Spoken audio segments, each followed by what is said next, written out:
সেদিন বাজার থেকে কাঁচা টমেটো নিয়ে এসে বলল, এটা দিয়ে কিছু করতে পারবে?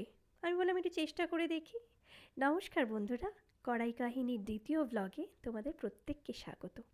টমেটোগুলো কেটে নিলাম, তারপরে একটা সর্ষে পোস্তর পেস্ট যেটা বাজারে কিনতে পাওয়া যায় ওটা নিয়ে একটা মিশ্রণ তৈরি করলাম।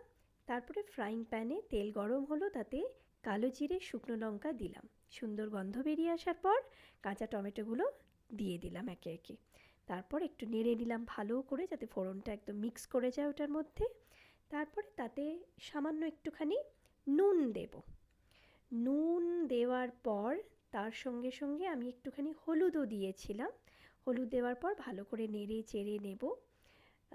তারপর ঢাকনাটা দিয়ে, যাতে একটুখানি জলটা বেরিয়ে আসার পর একটু শুকিয়েও যায়, সেটুকুনি অপেক্ষা করেছিলাম।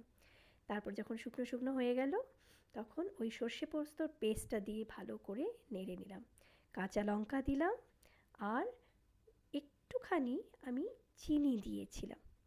চিনি দেওয়ার পর আমার মনে হলো যে এই রান্নায় একটু কাঁচা তেল ছড়ালে মন্দ হয় না, তাই করা। এবার কিন্তু আমার রান্নাটা রেডি। খেয়ে জানিও কেমন লাগলো। রান্না হয়ে যাওয়ার পর বারান্দায় গিয়ে দেখি, ও মা, একজন নতুন অতিথি, কি মিষ্টি দেখো। আসলে এই তীব্র গরমে ওরাও তো একটু ছায়া খোঁজে, তাই আমার এই টবটাতে সে নিশ্চিন্তে বসে আছে।